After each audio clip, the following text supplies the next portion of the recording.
Leave It to Beaver avait l'air parfait.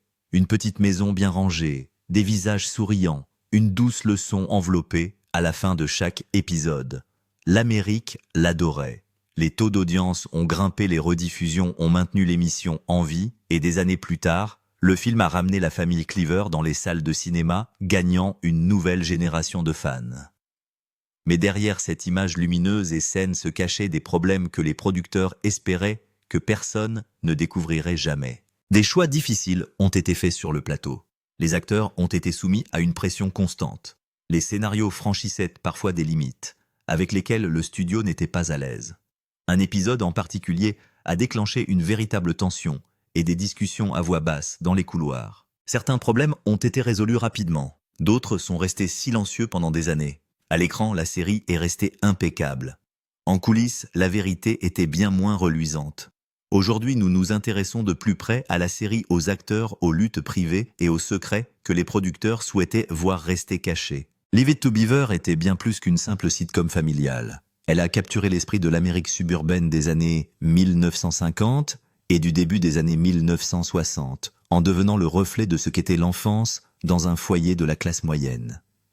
L'histoire suivait le jeune Theodore Beaver Cleaver, interprété par Jerry Mathers, alors qu'il traversait les joies et les difficultés de l'enfance. Beaver était innocent curieux et se mettait souvent dans le pétrin, mais c'est justement pour cela que le public est tombé amoureux de lui. Il n'était pas parfait et cette honnêteté le rendait réel. Au fil de la série, les téléspectateurs ont vu son univers s'élargir. Son attitude envers les filles est passée de l'agacement à la curiosité, et il a même développé un béguin maladroit pour des enseignantes comme Miss Canfield et Miss Landers. Chaque épisode explorait une nouvelle tranche de sa vie, son école, sa maison, son quartier, et montrait comment les plus petites aventures d'un garçon pouvaient conquérir le cœur de toute une génération. Le monde de Beaver était celui de tous les petits garçons de l'Amérique d'après-guerre, pleins de grands rêves et de petites leçons. Il n'est pas surprenant que des décennies plus tard, les gens se souviennent encore de l'émission avec une chaleureuse nostalgie.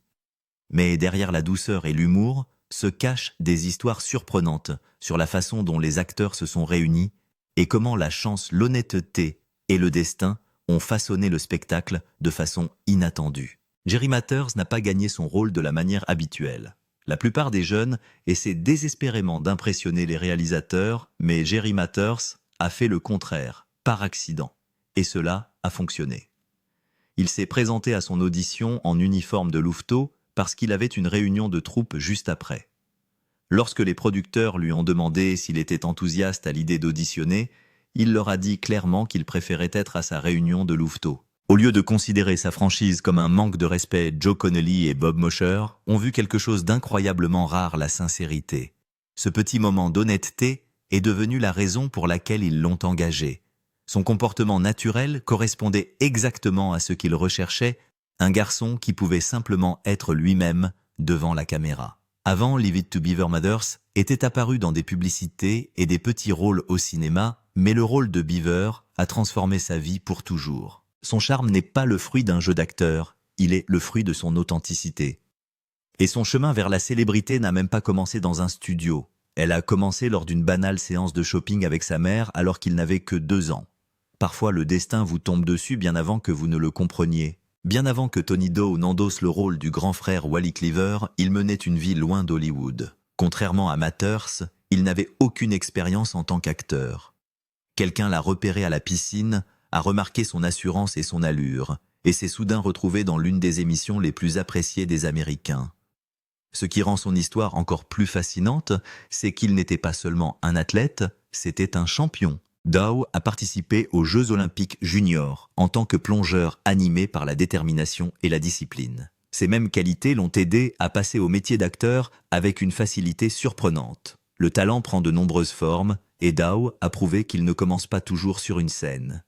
Qu'il s'agisse de sauver des vies dans l'eau ou de se produire devant des millions de personnes, il a conservé le même esprit de travail. Même s'il s'agissait de son premier travail d'acteur, son alchimie naturelle avec Mathers a rendu leur fraternité à l'écran authentique et sincère. Mais au fur et à mesure que leur notoriété grandissait, les personnes en coulisses savaient à quel point les projecteurs pouvaient être dangereux pour les jeunes acteurs, et elles ont pris une mesure inhabituelle pour les protéger. Alors que l'Amérique tombe amoureuse de la famille Cleaver, de véritables histoires se déroulent en coulisses que peu de téléspectateurs ont jamais entendues. Pour que Jerry Mathers et Tony Dow gardent les pieds sur terre, les producteurs leur ont demandé de ne pas regarder l'émission. Ils pensaient que le fait de se voir à l'écran risquait de leur donner un ego démesuré. Tony Dow a déclaré plus tard « Les producteurs qui étaient également les scénaristes nous ont demandé de ne pas le regarder. Ils ne voulaient pas que nous prenions la grosse tête. Leur stratégie a fonctionné. Tandis que les garçons restaient humbles, Barbara Billingsley, qui jouait June Cleaver, cachait discrètement une lutte personnelle. Ces perles élégantes n'étaient pas seulement un choix de mode. Elles dissimulaient un petit creux dans son cou causé par une opération pratiquée des années plus tôt. Même lorsqu'elle ne filmait pas, elle portait des perles ou des foulards pour cacher la marque. Pourtant, certains téléspectateurs ont critiqué sa garde-robe soignée, estimant qu'elle faisait trop d'efforts pour paraître parfaite. Ils ne se doutaient pas qu'elle cachait simplement une cicatrice. Mais ce n'est pas le seul problème auquel elle a dû faire face en coulisses. Comme Jerry et Tony devenaient plus grands chaque saison, les producteurs lui ont demandé de porter des talons hauts pour maintenir l'apparence d'une différence de taille maternelle à l'écran. C'était une petite astuce utilisée pour préserver l'illusion de la famille parfaite. Quant à Hugh Beaumont Ward Cleaver, il a apporté sa propre sagesse à la série. Avant de devenir acteur, il avait été ordonné pasteur et prêchait des leçons de morale en chair. À la télévision, il a transmis ces mêmes valeurs réfléchies à travers les conseils calmes et paternels de Ward. Ses paroles étaient sincères parce qu'il y croyait profondément. Ensemble, les acteurs ont créé l'une des séries les plus saines et les plus durables jamais produites, une série fondée sur l'honnêteté, le cœur et de petits morceaux de vie réelle tissés dans chaque scène. June Cleaver est toujours apparue impeccable à l'écran.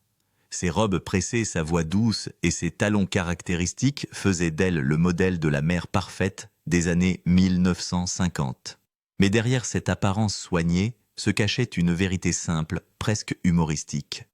June ne portait pas de talons pour être glamour. Elle les portait parce que ses fils grandissaient chaque saison. Les producteurs ne voulaient pas qu'elle ait l'air plus petite que Wally et Beaver. Alors ils lui ont demandé de porter des talons hauts à la maison.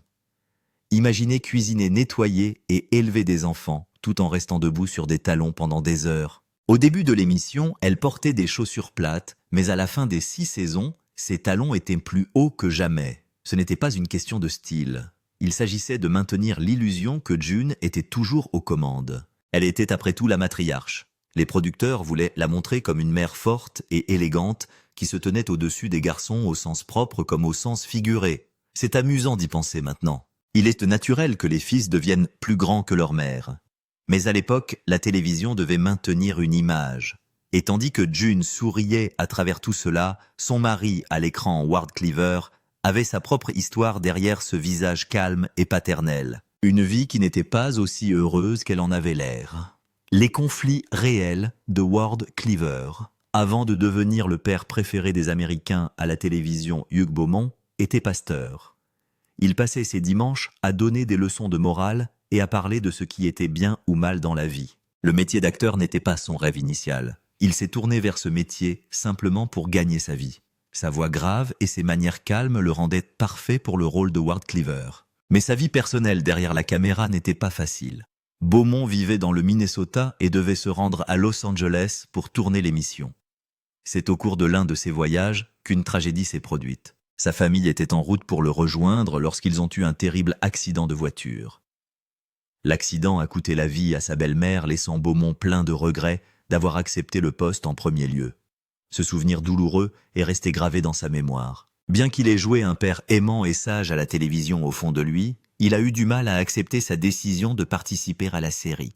Il était également frustré par l'impact de la célébrité sur sa carrière. Comme beaucoup de ses collègues, il a été catalogué. En d'autres termes, les gens ne voyaient en lui que Ward Cleaver. Peu importe ses efforts, Hollywood ne pouvait pas l'imaginer sous un autre jour. Il était également mécontent de toujours jouer les seconds rôles derrière les jeunes stars Jerry Mathers et Tony Dow. Mais Beaumont n'a pas laissé transparaître cette amertume. Il est resté professionnel. Et au fil du temps, il a trouvé de nouvelles façons de s'exprimer de manière créative. En écrivant et en réalisant des épisodes de la série qui lui a causé tant de conflits intérieurs. Des histoires tirées de la vie réelle. Hugh Beaumont ne faisait pas que jouer la comédie. Il a également contribué à façonner les histoires que les gens aimaient. Il a écrit et réalisé plusieurs épisodes, dont un intitulé Family Scrapbook. Dans cet épisode, June trouve un vieil album en faisant le ménage, et la famille s'assoit ensemble se remémorant ses souvenirs. C'était une belle façon de revenir sur l'histoire de la série, mais en réalité, presque tous les épisodes ont des racines dans la vie réelle. Selon Jerry Mathers, le producteur Joe Connelly gardait des carnets remplis d'histoires de sa propre enfance et de ce que ses enfants lui racontaient. Ces histoires sont devenues le cœur de Leave It to Beaver.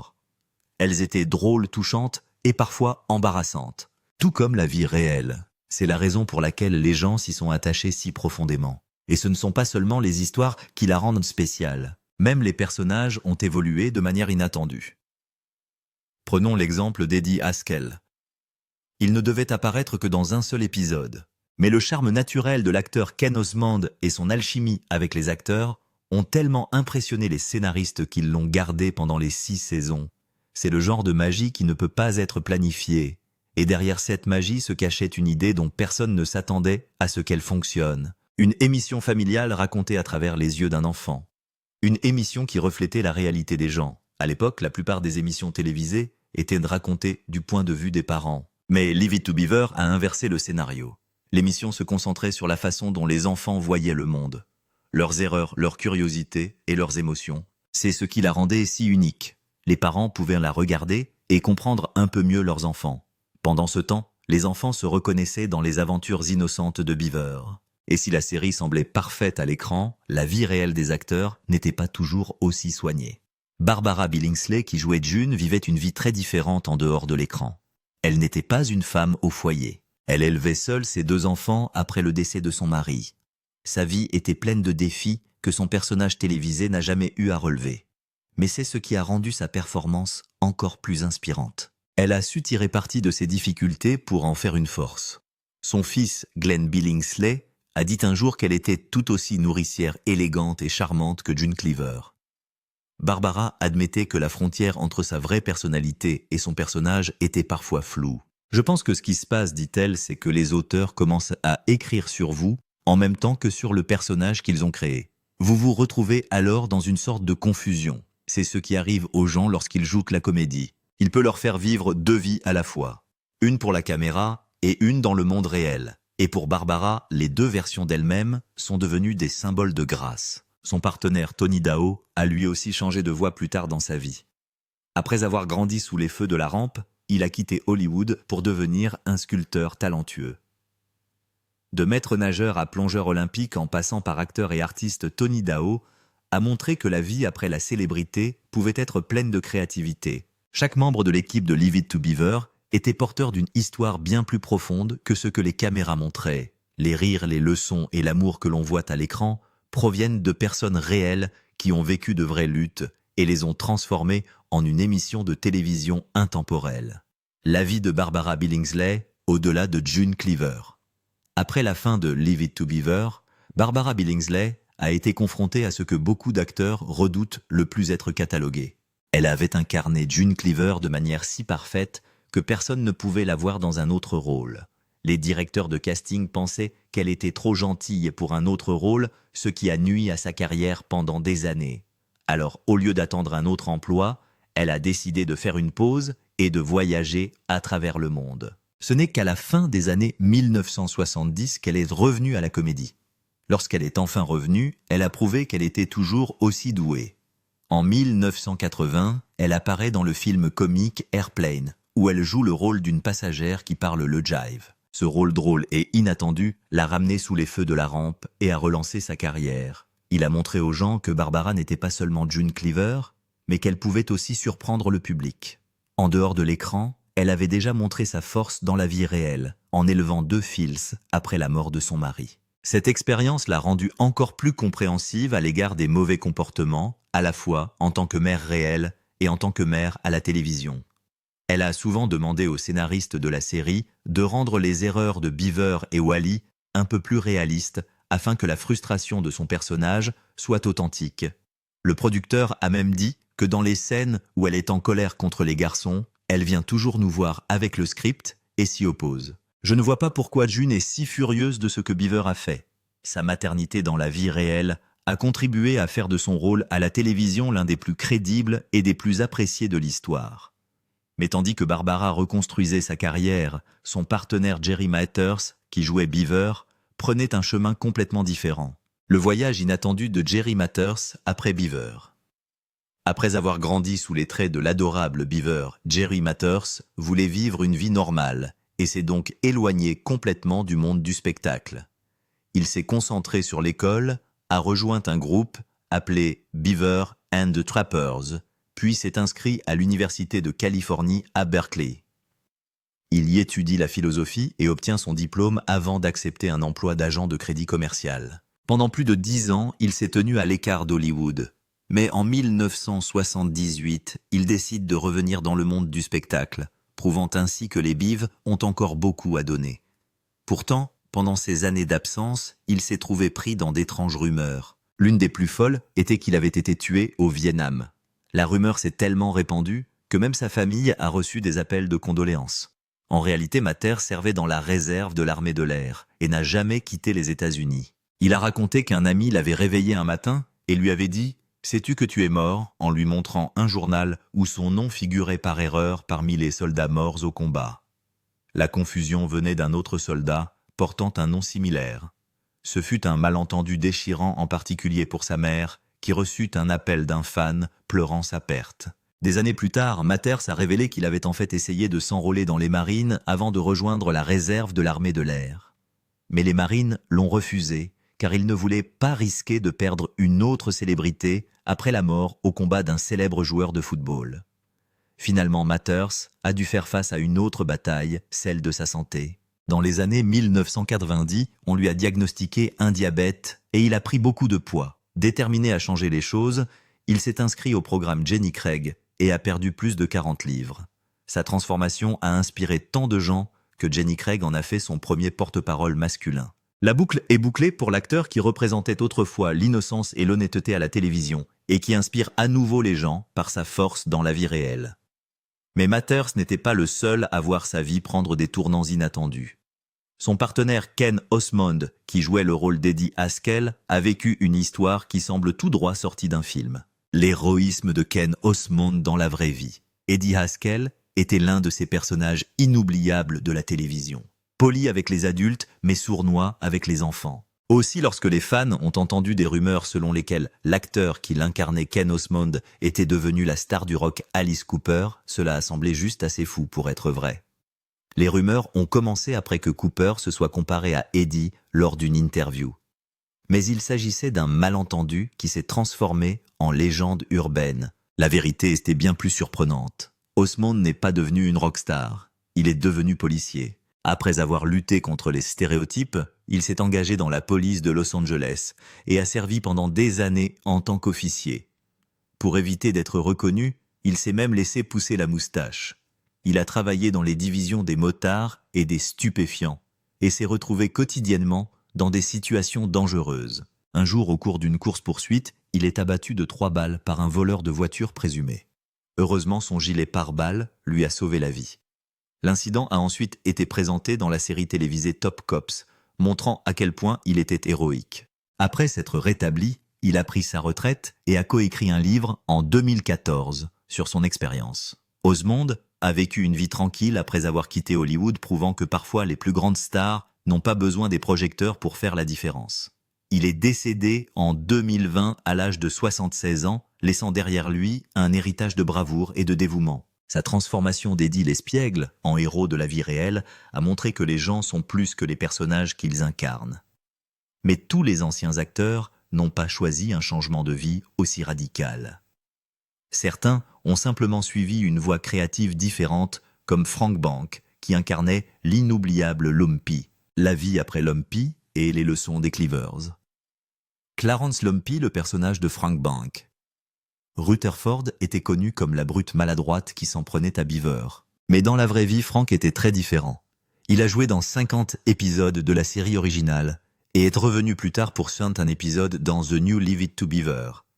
Après cela, il s'est éloigné du métier d'acteur et est devenu un agent de change prospère. En 1997, il a publié son autobiographie intitulée « Call Me Lumpy, My Leave It to Beaver Days and Other Wild Hollywood Life dans laquelle il racontait ses histoires personnelles rocambolesques, affirmant notamment qu'il avait eu plus de 1000 femmes.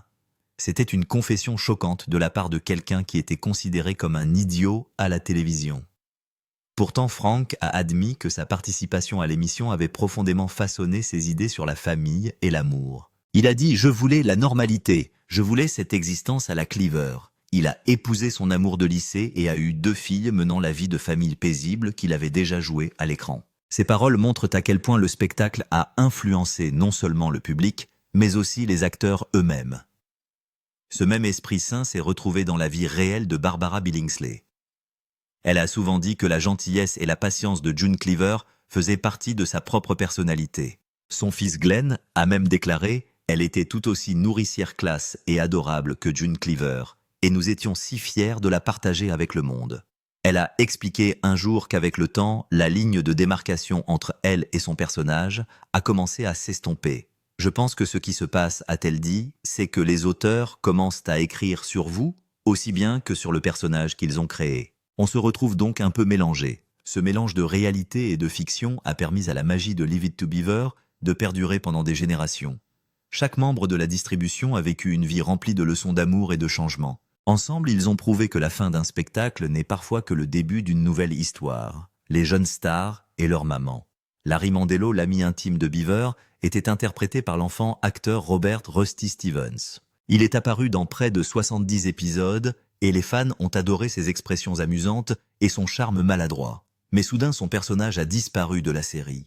Beaucoup ont pensé que c'était parce que sa famille avait déménagé à Philadelphie après que son père eut pris un nouveau travail, mais il y avait plus que cela. Barbara Billingsley a révélé plus tard, lors d'une interview en 2000, que la mère de Rusty avait causé de sérieux problèmes sur le plateau. Elle a dit « Nous aimions tous beaucoup Rusty. Il était si bon dans ce rôle et malheureusement, ils ont dû le laisser partir parce que sa mère était si pénible. » Elle a ajouté que la mère de Rusty se rendait constamment dans le bureau du producteur pour faire des demandes jusqu'à ce qu'il décide finalement de le retirer de l'émission. C'est un triste exemple de la façon dont l'ingérence d'un parent peut nuire à la carrière d'acteur d'un enfant. Mais toutes les mères présentes sur le plateau ne posaient pas de problème. Les mères de Jerry Mathers et de Tony Doe étaient présentes tous les jours, veillant à ce que leur fils soit bien traité et à ce qu'il garde les pieds sur terre. Elles n'ont pas essayé de contrôler l'émission, elles étaient simplement là pour les soutenir.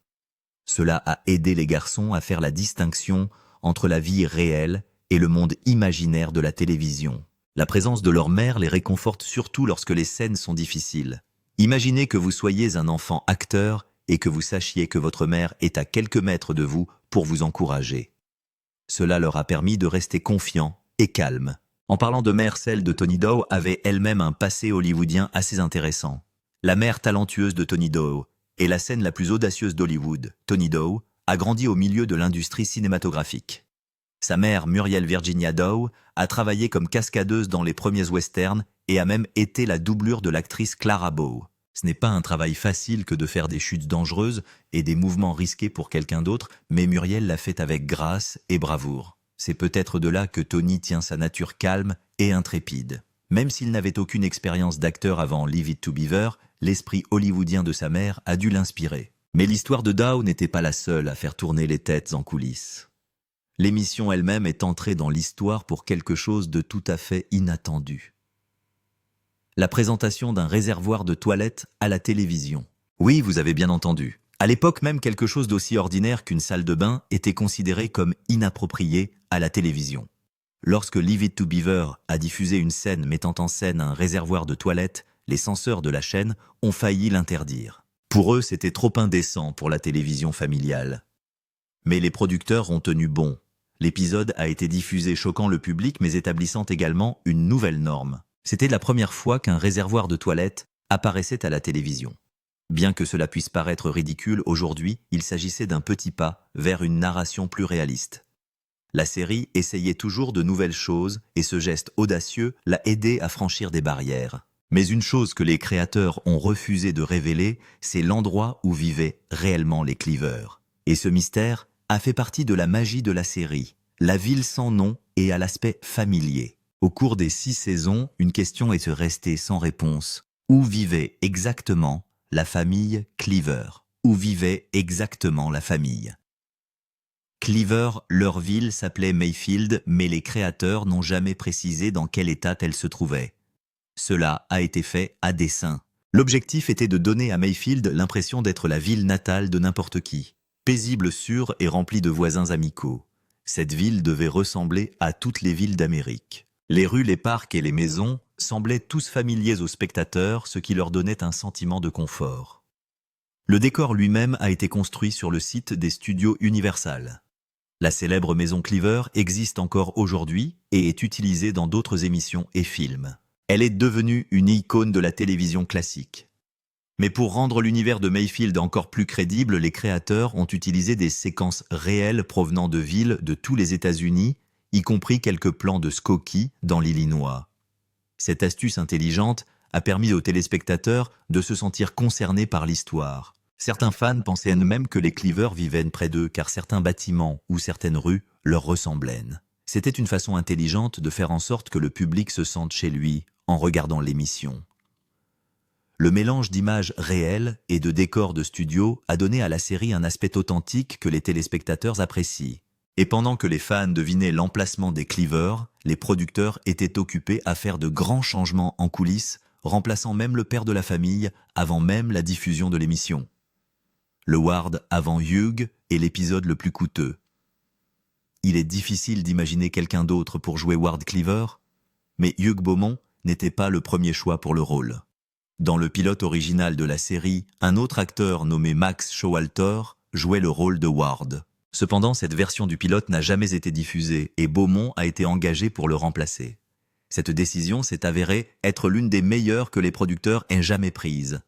Showalter a poursuivi son travail, mais Beaumont est devenu le visage du père américain parfait. Sa voix calme et ses conseils moraux ont défini ce que signifiait être un père à la télévision. Pourtant, les fans se demandent souvent à quel point la série aurait pu être différente avec un autre acteur à la tête du foyer Cleaver.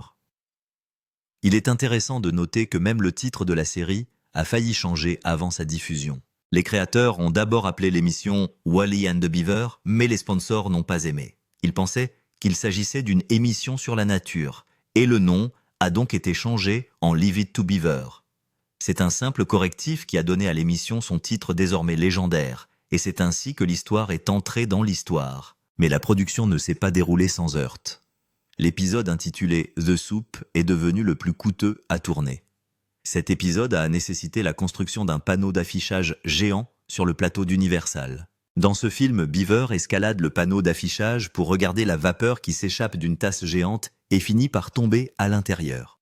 Cela a provoqué le chaos sur les lieux, la foule s'étant rassemblée et les pompiers s'étant précipités pour le sauver. Cette grande cascade a coûté plus d'argent que n'importe quel autre épisode, mais elle en valait la peine. La scène est devenue si emblématique qu'elle a été par la suite parodiée dans Family Guy, où Peter Griffin tombe lui-même dans un gobelet. Pour économiser de l'argent ailleurs, les producteurs ont même réutilisé des acteurs comme figurants.